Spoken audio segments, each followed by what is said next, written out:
This is Fundamentals Test 2.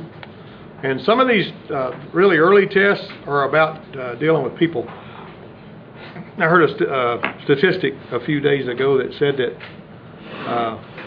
85% of the people who fail in their professional careers don't fail because they can't do the work. They fail because they can't get along with people.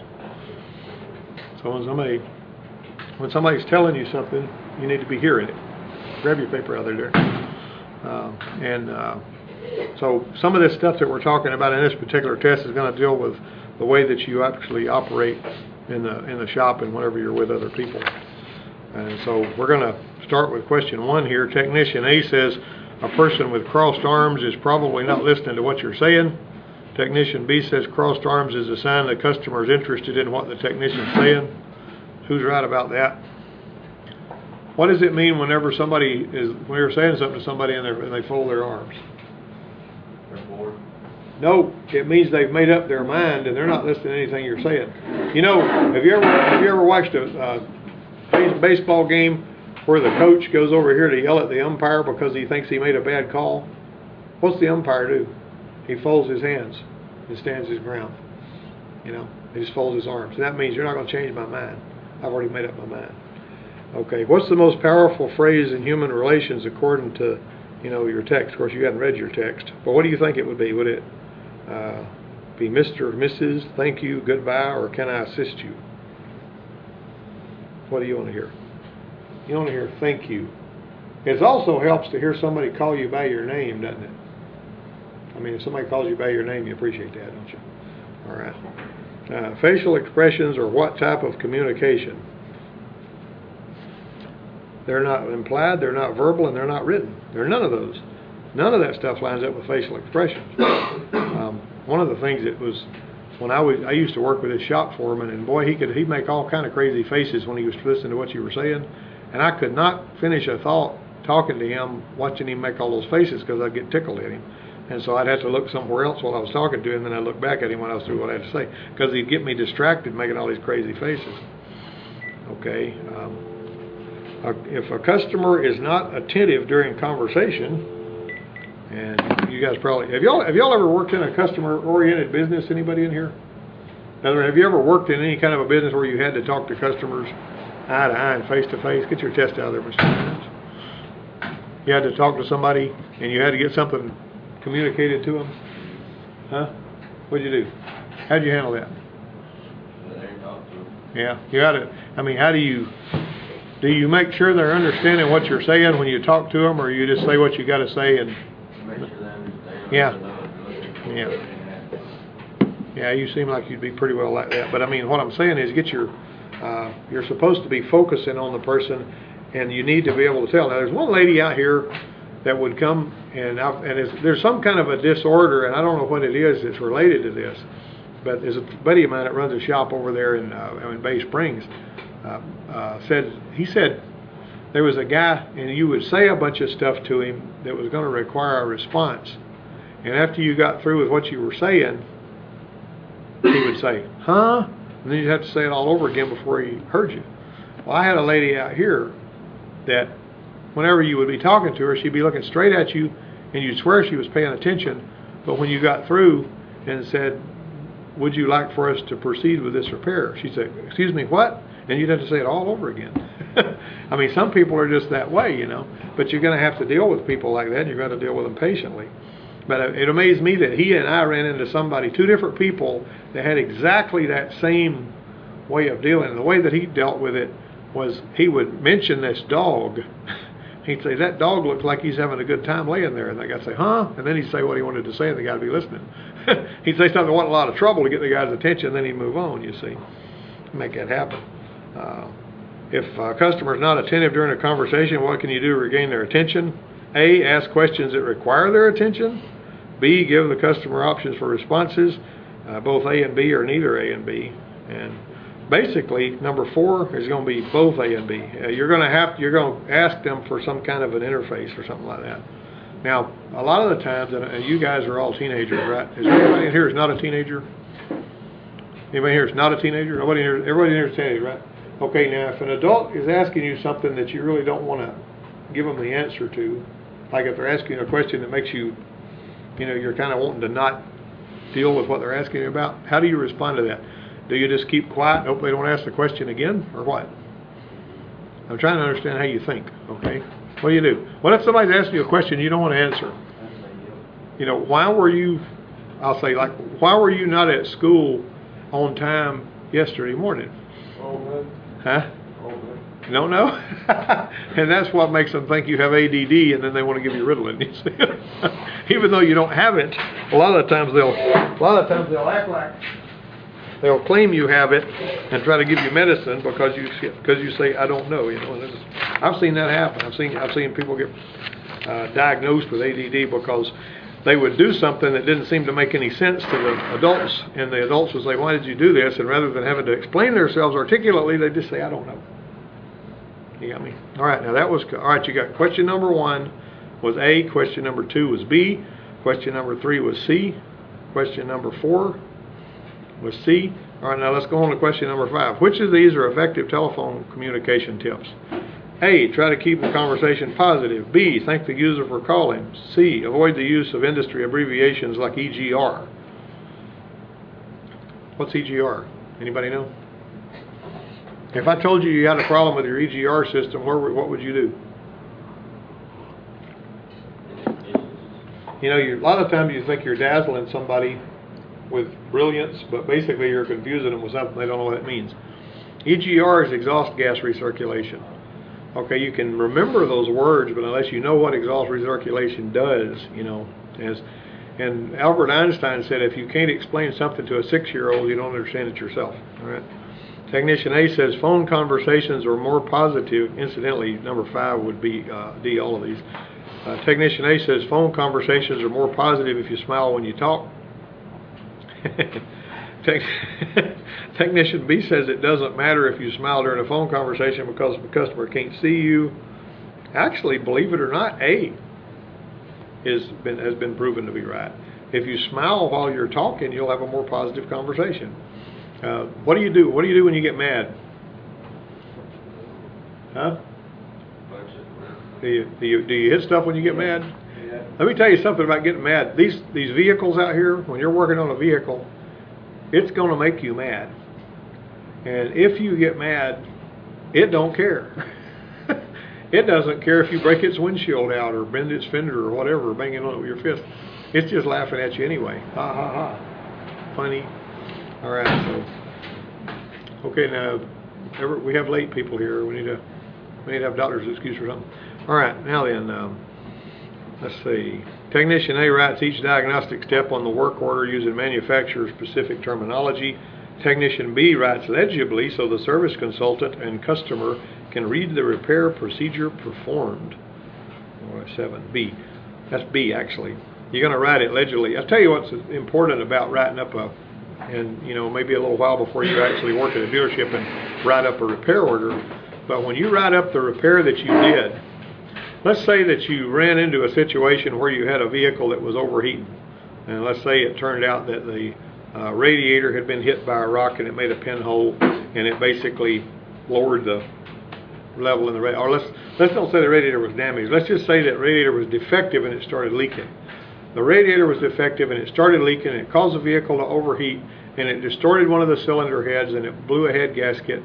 And you had to fix all that, and it was all under warranty. In other words, whoever the manufacturer was paying for the repair. All right, so what did you have to do? To begin with, you had to replace the radiator, didn't you? Actually, you had to fix the engine, too. You had to pull the cylinder head, intake manifold, the cylinder head, and all that hogwash. And you either had to machine or replace the cylinder head or have it machined or replaced. You had to replace the cylinder head gasket, and you had to put it all back on there. You had to torque everything. And then you had to, change the oil and fill it up with coolant and all that kind of stuff. Now then, at the back of that warranty ticket, you're the one that's supposed to write that up. It's not somebody else's job to write up your ticket. You're supposed to write up the back of your ticket. And you're supposed to be able to write it up so I can understand it. Okay, on the back of your ticket, in the area where you describe your repair, let's say. Unless in some places may have a computer set up now where you tell them what you did and all that kind of stuff. But when you write it up, if you just put replace radiator R&R, which would be remove and replace. I could have put that up there. Cylinder head.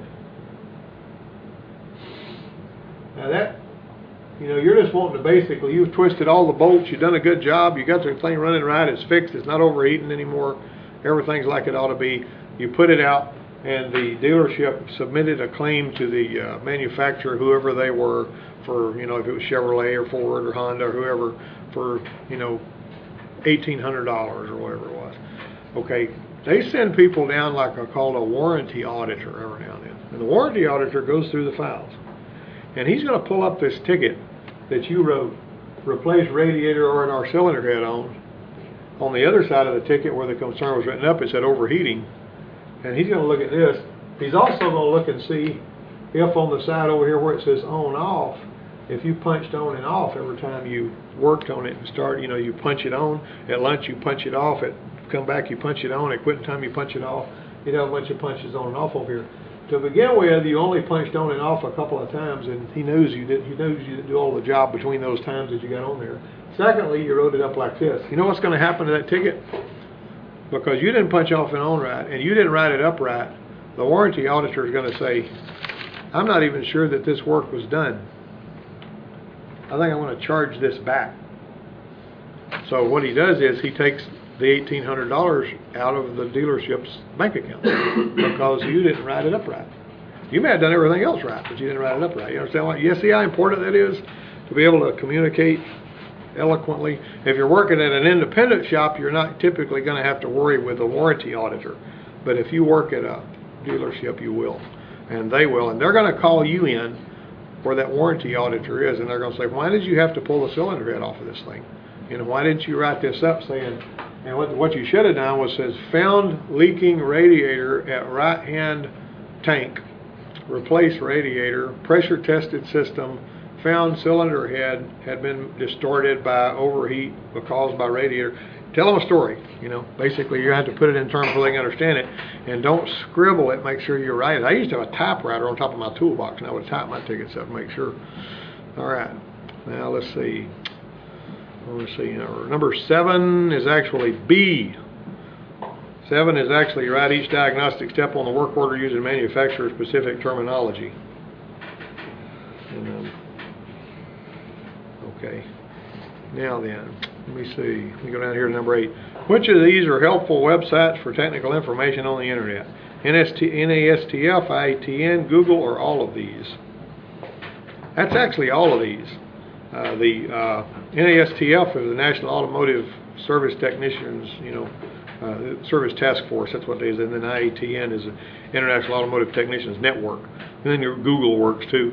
And so all of those are good. Technician A says, since the technicians in the shop work as a team, it's okay to borrow another technician's tools without asking. Does anybody in here know the answer to that? That's a no-no. That's a no-no, isn't it? Okay. Technician B says, return borrowed tools in clean working condition. Who's correct about that? That's B, actually. Another thing, what would you say would be the rule of thumb for that? If you have to borrow a tool from your buddy a couple of times, you may as well get you one, right? And I used to have people that would come over there and they would want to borrow my, well, to begin with, let me start off by saying I never did like borrowing anything from anybody. I wanted to have the stuff I needed. It's all about self-reliance. You want to have the stuff you need so you won't have to be a burden on somebody else. And a lot of people, I would have them come over there and they want to borrow my fuel line disconnect tools because they had to change fuel filters, these fast service guys. And they have a tool box full of tools over there. And I say, why don't you have some of these? Huh? You going to buy some when the tool man comes? Well, I don't know. They don't fool with them to buy any tools. They just wanted to borrow yours so they could get the money done. All right, so there's another guy that would come and borrow a pair of channel lock pliers I had. And I had my name written on them with an engraver. It had Richard written on them. And so he comes and borrows these channel lock pliers to all the time to pop these transmission linkages loose because he was a transmission mechanic and he worked in the service bay right next to me. And he borrowed them and borrowed them and borrowed them. And I don't like to be hard to get along with, so I said, look, I don't use those as much as you do. Why don't you just keep them over on your toolbox? And if I need them, I'll know where they are if I need them. And, well, that sounded wonderful to him, so he, just started keeping them on his toolbox over there. And then about 6 weeks later, I went back there and I found those pliers laying on top of the steam cleaner back there by the back door going out of the shop. And that shop was 100 yards long. It was a huge shop. And so I picked them up. And I said, well, that's my channel locks. You know, you recognize your tools, don't you? Don't you? Don't you recognize your tools? You know your wrench. You know your tools. You know your plier. Had my name on it anyway. So I brought it back and put it in my box. I didn't say nothing to him about it. And I asked him a little bit later that day. I said, where's them pliers that I loaned you a while back? Well, his defense mechanism was to start, cussing and carrying on. So I understood then that was him not wanting to admit that they were lost and he didn't know where they were. And so I told him, it's not a big deal. Don't get upset about it. And I didn't tell him I'd found them, and so he never asked to borrow them again, But I mean, I can tell you a lot of stories about people borrowing tools, and it's a constant irritation. A lot of times, one time I bought him a tool like he was borrowing. He kept borrowing my tool, and I bought him one. I mean, I bought me another one and gave him the first one. He lost that one and was wanting to borrow the second one. You see how it's irritating? I mean, it makes you want to choke the guy, you know what I mean? I mean, he can't keep up with it, but he wants to keep coming to get mine, wants somebody else to keep stuff in stock for you. All right, Technician A says, never mind. Number 9, I already said that one. That was B. If you do borrow something, you make sure it's back and in good working condition. Here's something else. If you borrow something and you break it, you need to give the guy the money for a new one or buy him a new one, right, when the tool truck comes. The phrase written on the work order, drove the vehicle to confirm the customer's complaint, falls under which section of the work order? A, that would be concern. Concern, right? 11, what's the term R&R mean? Anybody know? Remove and replace. Listen to him. He knew what he was talking about. Technician A, this is number 12. Technician A asks the service consultant to clarify unclear items on the work order. Technician B sticks to the 3 C's when communicating with the customer. Which one of them is correct? That's number 12. Right? Got it? You got it? C? That's right. All right. Let me see. I was telling the other day, and I've mentioned this in here through time, but that's the example of a service writer that wrote something up in a way that where you couldn't understand it. Was that one service writer, I'll never forget that. He wrote up a work order, windshield will not separate rain from water. What does that mean? Windshield will not separate rain from water. You got anything? All right. Figure that out. Let's see. Which of the following cannot be used to determine labor time for repair? Chilton Time Guide, All Data, Factory Service Manual, or Mitchell Guide? That's number 13. C. The Factory Service Manual will not give you labor times. Now what I mean by that is, if you've got, let's say you're putting a water pump on something like a Chevrolet pickup truck, you go to your All Data or you go to your Chilton Time Guide, and it'll say 96 Chevrolet pickup 350 engine water pump remove and replace. It'll say something like 2.1 hours.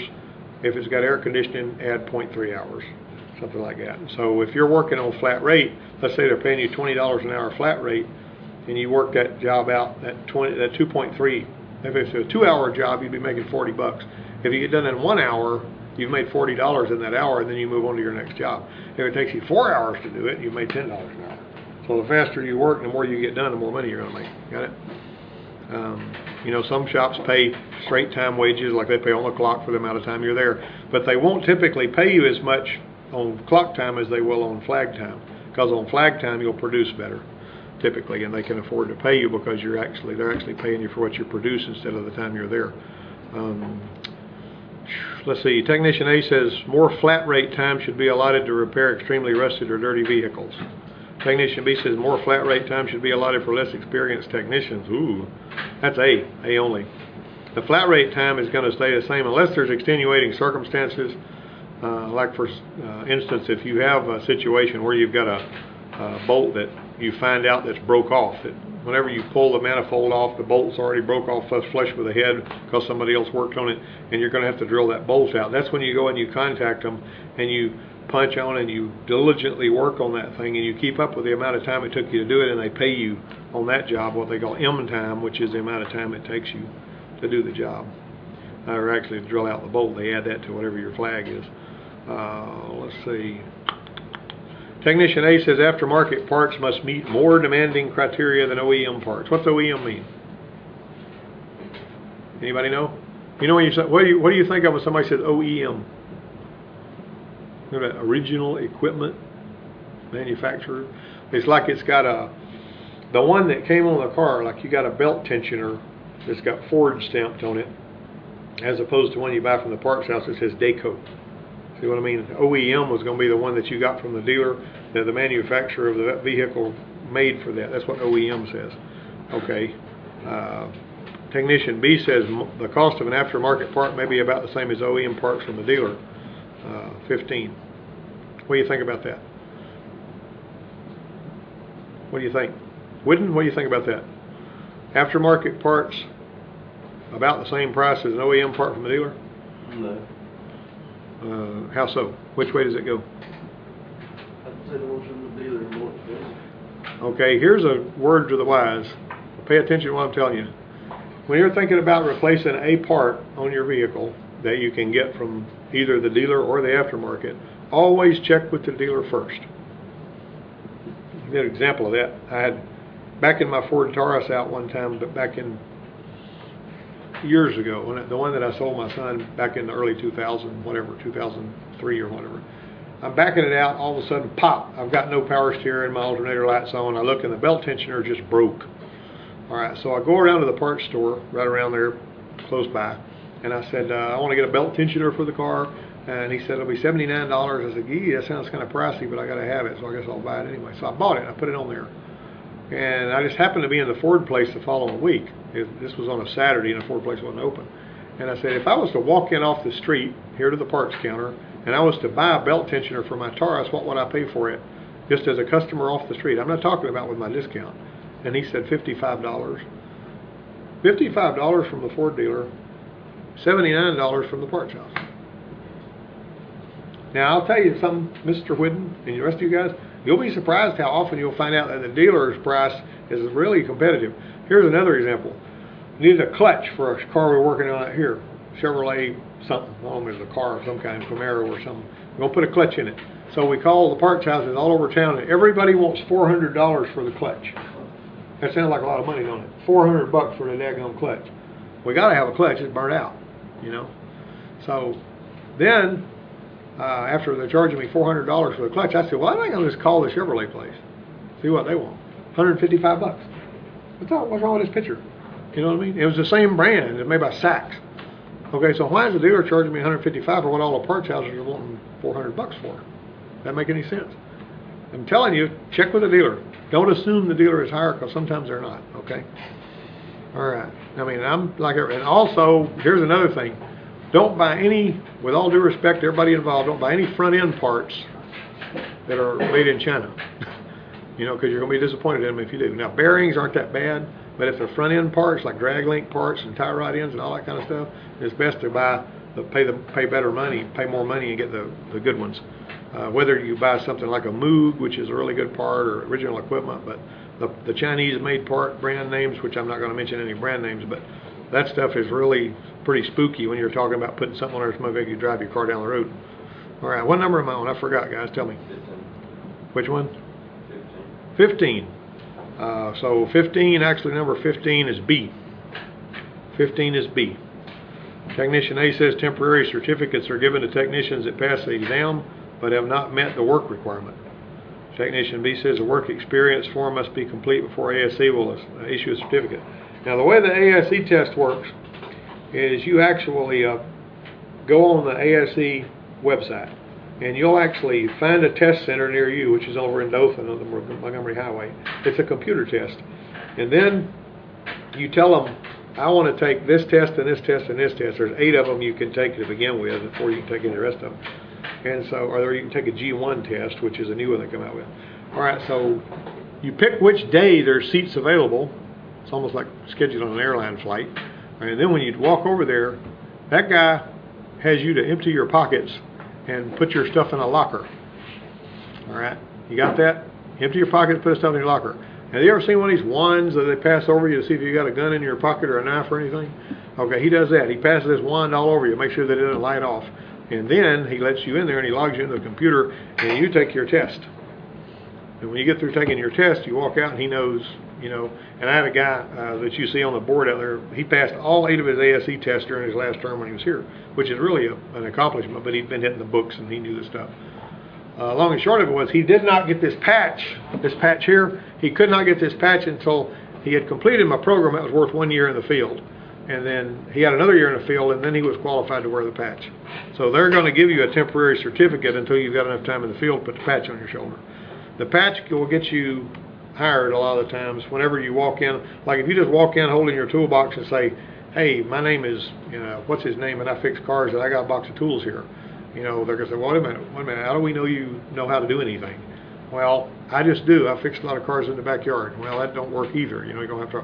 However, if you walk in, you got this on your shoulder, you can get your foot in the door. They can say, wait a minute, this guy's got some credentials, and they'll hire you typically, and they'll pay you more than they will somebody just walks in off the street.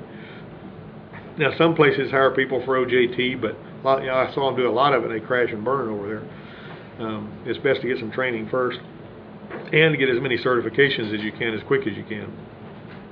Okay, let's see. Number 17, the answer to that one is A. All right, let's speed on through the rest of these. Technician A says the ASE tests are based mainly on General Motors products. That is a bunch of hooey. The ASE tests are nice and evenly distributed. They're sort of generic questions that are true almost every vehicle. Technician B says the ASE exam has an essay portion is graded by a panel of experts. That's not true either. Everything on there, that's a D. That's a D. Every question on that test is going to be multiple choice, basically. I will also go so far as to say that just because somebody has passed an ASE test doesn't make them an excellent mechanic, but it does give them credentials that will get them hired. You know, if you want to be hired, it's better to have credentials than it is not to have them. Okay. What term describes a multiple choice answer designed to resemble the correct answer? You ever had multiple choice tests? They give you all any tests at the school? You do? What kind of tests they give you? The one that, have you ever took a test and a multiple choice question and there's an answer that's almost right, but you know it's not? If you're smart, you'll know it's not right. They call that a distractor. Okay, according to that's B. According to the technicians that take the exam, which question type is the most difficult? Which question type is the most difficult? That's A, the technician A and B questions. That's because it's 2 questions in one. You've got to parse what both of these guys are saying, and you've got to determine if they're telling you the truth or not. Got me? All right. How long is each ASE test? Anybody know? Nobody knows. 1 to 2 hours, actually. It's about 60 questions the first time you take it. If you recertify, it doesn't cost as much. Technician A says you have to pay a registration fee for each test you take in a session. Technician B says if you fail a test, you got to wait a year before taking that test again. That's D. Neither one of those guys are right. They actually have a cap on how much you're going to pay to take, the test. Like you'll have a registration fee and you'll pay a maximum amount, and after that maximum amount, you can take however many tests you want. Number 23, Technician A says ASE provides the question items you missed along with the correct answers to help you study. Technician B says recertification tests must be taken every 3 years. Actually, recertification tests are taken every 5 years because I take them. ASE provides a question item. They don't provide the ones you missed. So that's 23. That's D. Neither one of those guys are right. What percentage of correct answers generally results in a passing score on an ASE test? What do you think it might be, guys? Y'all are a real ball of wax here. Amazingly enough, it's 61 to 69%. That's a generality, All right. So number 20. Let's see. 25. A technician A says you only have to pay for a test 1 time. If you fail, you can take it again for free. That's not right. Technician B says a photo ID is needed to enter a test center. That is correct. He's got to make sure that you're who you say you are. You don't want your buddy going over and passing the test for you. According to the text, a large glass of water should be consumed how long before the test? Now, y'all didn't read the text, but that's B. 1 to 2 hours before the test, you ought to drink a glass of water. And make sure you don't go in there not having had anything to eat, because when your blood sugar starts to get low, like it will if you hadn't anything to eat in a while, your brain don't work as well. So you need to have, if it's too high, your brain doesn't work well. If it's too low, it don't work well. So make sure that you're nice and well fed and have to drink some water. ASE certifications are valid for 5 years. Let's see. The Ase test includes what subject material? Unless you have that memorized, you're not going to know. That is heating and air conditioning. Experts recommend technicians attend how much refresher training each year? Refresher training. That'd be C. 40 hours a year of training. And there are training. When I go to Kansas City to KC Vision, I go up there and I take training from these experts, in the field and all that kind of stuff. It's a good place to be. Which organizations offer updated training for technicians? A, aftermarket part suppliers. B, IETN. C, ASA. Or D, all of these. 30 is D, all of these. Technician A says always to push heavy objects. Technician B says always pull heavy objects. Who's right about that? What happens if you pull heavy objects? You actually stretch a muscle. I mean, you ever stretched a muscle? Who plays ball in here? You play ball, don't you, Derek? You ever stretch a muscle? How's that feel? Feels bad, don't it? How long does it take you to get over it? 2 weeks? Yeah. Well, whenever you're young, you get over it quicker than you do when you're old like me. Okay. All right. So one time out there in the shop, I was moving an engine block just a little bit. It's a little V6 engine block. Wasn't all that big. I mean, I don't know what it weighed, but I wasn't trying to pick it up. I was just going to drag it. You know how you just drag it? And instead of pushing it, I sort of pulled it sideways, and I pulled a muscle in my back, and it took me a month to get over that. But and you never would expect it, because your back muscles get weak, and you don't know they're getting weak until you try to do something with them, and then all of a sudden you pull a muscle, and boy, it hurts for a long time. So basically, you're supposed to basically push it, right, instead of pulling it. That's 31. Okay, 32. Proper working level is what? Waist tight's best. Once again, since you got a lift out here, guys, if you're working on the brakes or something or pulling a tire off, go ahead and raise the car off about waist high. Don't raise it 10 inches off the floor and sit down. You can tell when people are used to working in their backyard. You know what I mean? If you got a lift, why not raise it up where you can stand flat-footed? Even this, let me tell you about this. You ever see these little teeny short cars that you're gonna put spark plugs, or you're gonna work on something under the hood, and you're humped over for a long time, and then you start to get sore because you've been bent over too long, you know what I mean? Heck, if you got a lift there, or even if you got a jack and some stands, why not raise that thing up about waist high so you're standing flat-footed working on it? That's ergonomics, right? All right. Now, before you guys turn into a skeleton, I need to move on this thing. Technician A says most non-running vehicles can be pushed into the shop by one person. Technician B says to use an electric pusher when moving a non-running vehicle. That's actually B. Electric pusher. An electric pusher. That's one of the things it's the one we had at the Ford place over there. Had 3 big batteries in it, and it had a thing on the front that would match up with the bumper, and you pull a trigger, and that thing would push a real heavy vehicle, and all you had to do is basically just walk behind it like a lawnmower. It didn't push real fast, but it pushed plenty fast enough to get it into the shop. Technician A says you can't steer it, though. You got to put somebody in the seat to steer it. Technician A says containers for dirty shop rags should be made of metal. I think we did some of these questions the other day. Technician B says they ought to have a lid that stays closed. Really, number 34, that's actually going to be a C. When hammering an aluminum part, it's best to hit it with what? Now, this aluminum part you don't want to mess up. Hit it with plastic mallet. Don't beat the tar out of it. Like the other day, we were going to, they had a CV axle. We took a nut off his CV axle, and there's a puller you can push him out with, but that one didn't need to be pushed out. It was just stuck a little bit. So if you're going to, this thing's got threads on it, how are you going to get that out of there, guys? You got to hit it with something. What's the best way to do that? It's got threads. If you ding the threads, you're never going to get the nut back on it. So what are you going to do to keep from messing it up? Plastic mallet is probably not going to move it. In this particular case, we used a brass hammer. A brass hammer works really good. A brass hammer is softer than the steel, and it's not going to hurt it in most cases. Of course, I mean, if you took a brass hammer and hit the fender on a car, you're going to bend it, so don't think about that. You could bend the fender on a car with a plastic mallet. But anyway, it's always a good idea, if you're just wanting to move it, is to screw the nut back on it so that it's flush with the threads, and then when you hit it, when you screw the nut off, you know, you haven't damaged the threads. Okay, now, that's just basic stuff there. Let me see, what type of cleaning uses small living organisms to eat oil and grease? Did you know that you got organisms that eat grease? That's B, isn't it? Microbes. Technician A uses a face shield when using any type of pressure or chemical cleaning.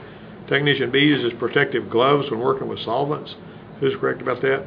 That's C. The solvent, I mean the parts washer we got over here is an aqueous parts washer, and the stuff that comes out of it is warm soapy water. So we're not actually using, you know, benzene or any of that stuff to clean with. Technician A uses a 3-prong electrical cord when possible. Technician B uses double insulated electrical tools, a 38 SC. Which substances can be used as abrasives for cleaning? Well, actually, let's see. That's either A or B. You can actually, believe it or not, either A or B. Batteries should not be tipped more than how many degrees? 45. Okay, that's actually C. What's 45 degrees? How would you illustrate 45 degrees? Okay, could you draw it on the board? Could you draw 45 degrees? 45 degrees from a vertical line is what? Who knows? 45 degrees from a vertical line is what? You got any idea? A little bit more than straight. Well, Or if you draw one straight down, it's right in the middle. yeah. Well, what is what's 90 degrees? Huh? That's right. And so what's half of 90 degrees? 45 right in the middle. Yeah, that's what you were talking about, wasn't it? So this is 45 degrees. Got it? You got that? You can see him. He knows it. You can tell he's bored. Chewing that gum over there. All right. All right. Okay. Let me see here. There are how many classes of fire extinguishers? Let's remember this. 4 different ones. Which type of fire extinguisher may damage electronic components? A. Okay. For A, that would be the dry chemical. 43. Technician A says an eye wash station should be located in a building corner to keep it clean. Technician B says an eye wash station should be located in a central area. That's B, actually. You need to have it where somebody can get to it. 44, Technician A says eye contamination should be treated by flushing with water. Technician B says professional help should be involved in the event of eye contamination. Who's correct about that? That's C. Which of the items is listed is not considered to be personal protective equipment? Safety socks. You don't know safety socks. Come on. Pretty good stuff.